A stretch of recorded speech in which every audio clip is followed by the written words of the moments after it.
Hello! We are ready for the last bit of our Constitution unit, and this is probably the most interesting part because we've been studying the 7 principles of the Constitution, which get a little bit dry and like, why does this really matter? Today we're going to take this and we're going to start looking at how it gets applied to an issue that's been really important recently in politics and one you probably are familiar with, and that is the issue of abortion.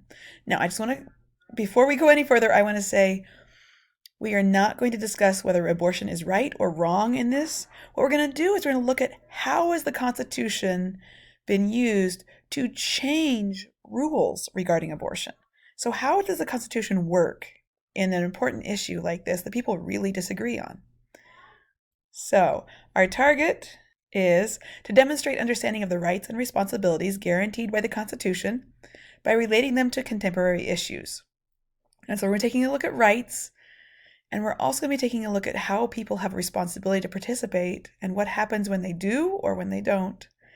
And we're going to keep on looking back at those 7 principles. So you have some notes that I'm going to bring up here in just a second if I can find them. Here they are. All right, so these are your 3-7 notes. And what you'll notice is there are links in the notes.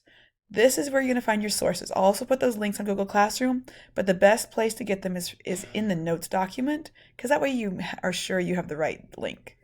Okay, so I'm going to start by clicking on this CBC article right here. And this has our vocabulary. So here we have a picture of the Supreme Court building. And this story was written, it's over a year old, yes. The CBC is actually the Canadian Broadcasting Corporation, but they did a nice job of explaining it in a very overall way.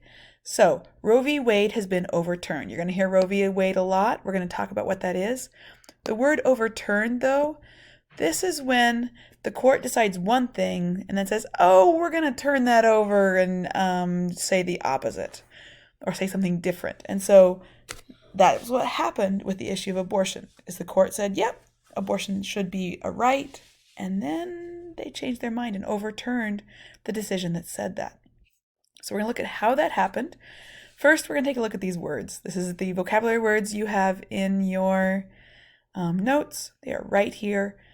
Abortion. An abortion is a medical procedure that ends a pregnancy. So a woman was going to have a baby.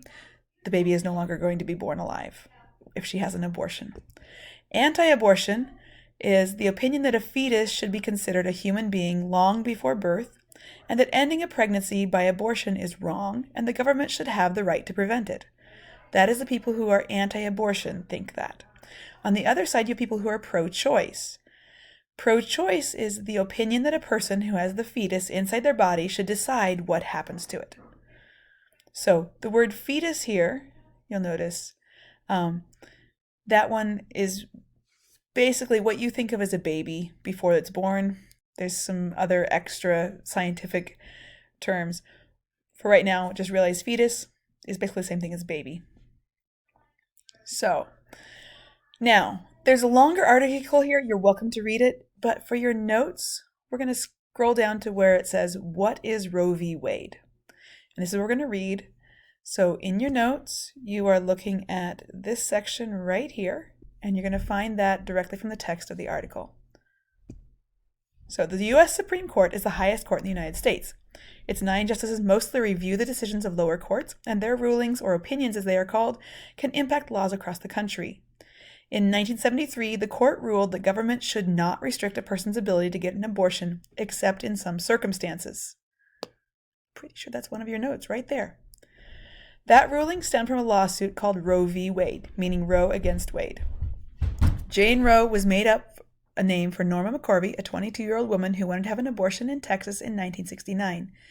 Henry Wade, so we have the Roe, here's the Wade, was the district attorney of Dallas County, Texas. It was his job to enforce a state law banning abortion except to save a woman's life, so he was the person McCorvey sued when she fought for the abortion. Her lawyers argued that the Texas laws around abortion violated the rights to privacy that flows from the 14th Amendment to the U.S. Constitution, which protects a citizen's right to life, liberty, and property. In the end, 7 of the 9 judges found that the state's abortion laws did violate that right. The decision from Roe v. Wade gave women the right to have an abortion before a fetus is 22 to 24 weeks old. The time frame of 22 to 24 weeks was given because the scientists said that was the point at which, in rare cases, a fetus could survive outside the womb. Okay, so we have filled in these first two notes. We're about to get to this last note. What's changed since 1973? According to Bernard Dixon, a law professor from the University of Toronto who has studied laws around abortion for 50 years, the key difference between now and 1973 is the composition of the court. In the U.S., members of the Supreme Court are nominated by the President and sworn in by the U.S. Senate. Although justices are supposed to be free from political influence, Dickens said that hasn't always been the case. Republican political administrations have been explicit about their intention to change the court's membership to favor anti-abortion members, he said. Dickens said that over the years, Republicans have been successful at appointing justices they believe will be against abortion, which is part of why the current Supreme Court has reached a different decision. So, I'm going to stop there. You can go on reading the rest of the article if you want. You should have this box all filled in. Now, the constitutional principles. It's time for you to think through, compare to your 3-1 and 3-2 notes. What of the principles do we see here? So the Supreme Court says something is unconstitutional. Which principle says that the Supreme Court can do that? Privacy, the decision said privacy is a right in Roe v. Wade. So if people have a right, which principle is that part of? And the last one, appointing justices to the Supreme Court is the President and Congress using one particular of those principles. Which one is the justices and is this the President and Congress appointing Supreme Court justices? When you finish that, you are ready to go on to, I'm not going to make a video for each of these, you'll just watch the cake video and fill in these notes, and you're going to go through the same thing here. We'll review these a little bit in class, but you need to look through your notes and figure out which one is this an example of, which of the principles. I give you hints in the text. Whoops. So the people were using their right to free speech and assembly. Hopefully you remember where that is from and which of those 7 principles that's part of. And so you go on through all the way through. There are links. The text comes from the articles. I'm not going to read every one to you in a video. You can make your iPad read it to you using the speech to text feature, or the text to speech, the speak selection. If you don't have that turned on, let me know. I'll help you turn it on. Otherwise, it is time for you to finish up the rest of the notes on your own using the links.